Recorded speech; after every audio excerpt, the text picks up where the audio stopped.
All right, so in this video, I wanted to share with you how you can scale your ad creative production and capacity from being at around 150 ads a month to then 300 ads a month, 550, and then maybe even all the way up to plus 1000 ads every single month. And I know like what this looks like because I was one at stage one, where I was the manager. I did all the creative strategy. I didn't do video editing because I don't have a clue how to edit. But then I was also like facilitating content creators for all projects, all of these different things, which is just super tedious. To them being at a point we're at around stage 3/4 at our agency. We're reducing from 550 to plus 1000 ad creators every single month. And really, I just want to make this video to show what does that look like, what does the org chart, what does the responsibility and the team rosters look like, and how that should shift from being at around 150 ads, 300 ads, 550 ads, and then plus 1000 ads every single month. How does that look like and how does that shift? Just some overall context. My name is Marius. I run Organic Rocket. We're a lean ad creative agency where we produce ads for 7 to 9 figure e-commerce brands predominantly. And I'm really, as such, just making this video to help out with some like, how does this look like and how can you increase your ad creative production? How can you make better ads overall? So yeah, I really want to keep that as the focus of this video. So let's just jump right into it. The first thing that you'll notice is kind of like the team roster, which is over here. So you can see the team roster where we have like a manager, creative strategist, designer, editor, and the creator manager at the end. And when you're at stage one, as you can see up here, you'll kind of be doing most of the above. So you'll both be the manager. So obviously you'll manage all projects. You'll also be the creative strategist. I like throughout all these stages, at least being somewhat involved, and you'll be that as a manager in the creative strategy role, because that's basically marketing. Like I recommend that. So having the foundation from stage one being a creative strategist, that's super important. You also have like a freelance video editor. Again, you could have one full time, but this is just like with the capacity at 150 hours, you can have one like part time. Freelance designer, that's kind of up to you. I didn't have a freelance designer when I started out and having this capacity within our agency. And then at the end, having a creator manager, that's also super important.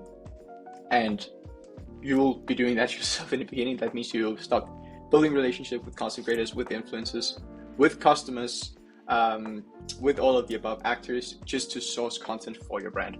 Another side note, which I think not that many people talk about, is actually, if I go over here, AI and low code, also LLMs. This is also something that you'll be doing throughout most of these stages, which I'd prioritize heavily, like just besides all of the other things that you'll be doing.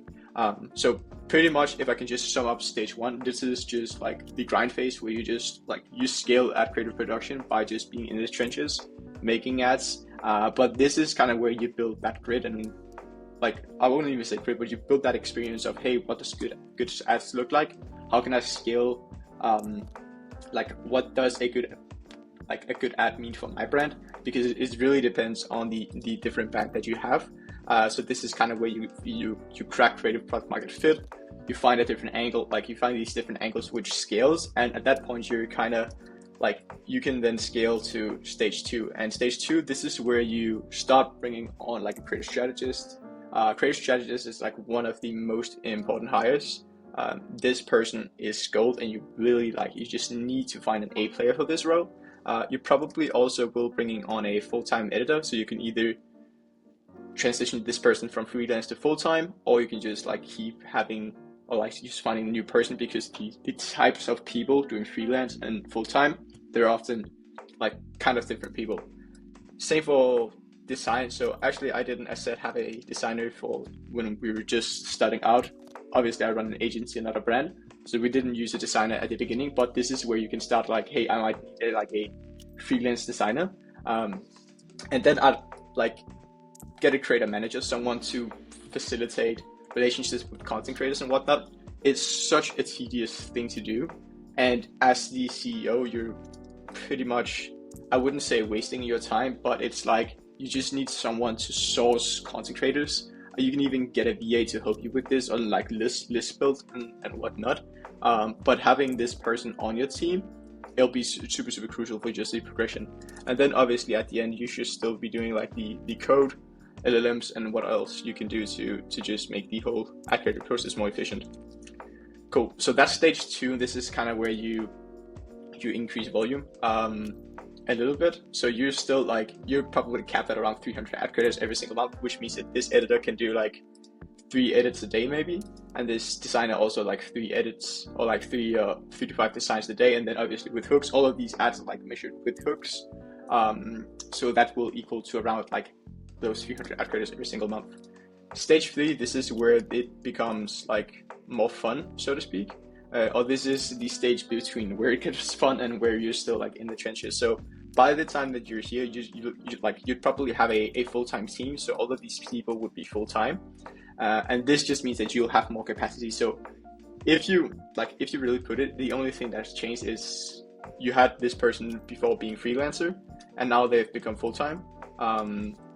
But the increased production volume that you'll have, and obviously you can also shift this around, so you could have a freelancer here or like a full-time person here, and then just have a like for this specific stage right here, the full-time person, or like you could just have them keep being full-time, and then you could probably take this support pod, which I'll get into, and just like add it here. And the support pod is just like, hey, if we've at full capacity and we still haven't hit our quota of this is the amount of ads we want to make, you can pull in just like a freelancer that you know, you can bring in an editor that you know, or something like that. But this is like where you have capacity of 550 ads, so the editor should be doing 3 to 4 new concepts a day, 3 hooks on each, like if that's how you do your things. Designer as well, like 5 to 8 concepts every single day at least, and you can even do those with like 3 to 5 hooks. You should still be doing like all of the LLMs and AI code, and this is something you should just get better and better as you scale. I think this is such a high leverage thing for founders to do and CEOs, because it's like it will just make your whole ad creative process so more efficient. And now stage 4, I don't know what I just did there. Stage 4, it's like, this is where like we're between stage 3 and 4. So I'm still in I'm still managing everything, because one, I like to be in the trenches and just see, because our product is the ad creative. So I need to see what we're producing and what we're turning out. But this is the point where you have one more layer of management, and you start to build this machine where you're out of the day-to-day, and where you're pretty much like, you're not like doing as much work, but you're just like making sure that everything runs smoothly. So at this point, obviously your creative strategist will still be full-time. You've brought in another full-time editor. This is kind of a role which gets bottlenecked quickly. And then you've brought in like an operations manager. And the operations manager, that's the person managing your OS, so your production system. We have like an ads OS, which is basically just our ad creative engine where everything goes through different pipelines. And that's something that the operations manager should just like make sure are efficient. Possibly you could either have this person like, what is it called? Just quality check the videos, but you could also, if you have a good creative strategist, that person could be doing it. Another thing is that at this stage, you'll have the support pod right here, where you have the creators, editors, designer, and potentially a junior creative strategist. So if your creative strategist is bottleneck, and this person is just complaining so much because they have like too much work to do, you could potentially bring in a junior, but I'll just be hesitant on that, because like if you structure things correctly, all of your AI, like your AI agents, your low code, and your LLM orchestration should be able to like help with your creative strategy more so than it should help more than it would take time to make like new scripts with a new junior, because now you have to train a new person, and who does that? That's the operations manager. Now they're bottleneck on like all these different things. So just try to make the process more efficient before you scale. Like this team right here, it can easily scale to plus 1,000 ads every single month, and you could probably do with like less editors, and then just ramp up the volume for the designer to have like plus 1,000 ads every single month. And then obviously you have the support pod, as you can see here. Also super important to manage, and these are just the people, the freelancers that you call whenever you're in need and when you need some help. Another thing which kind of changes from being at stage 1 or being like from stage 1, 2, and 3 to being then at stage 4 is that right now that you'd probably need, or I'd recommend at least, bringing on someone either a freelance dev or an agency to help you build in AI into your ad creative system, build low code, like help you orchestrate LLMs if that's not a strong suit of you. This is something that I'm personally also, and I think will help us like be more efficient at stage 4. As I'm progressing into this and kind of being like the architect of these systems rather than the ad creators themselves, thinking more high level of all of our clients' marketing rather than just being in the trenches. It's like all of the things that can be automated, all the AI that we can integrate to make the whole thing more efficient. But yeah, that's pretty much it. This is what I did personally to just ramp up our ad creative production from being at around, as said, 150 ads to then 300 ads, 550 ads, and then plus 1,000 ad creators every single month. This is pretty much what our team roster looks like right now.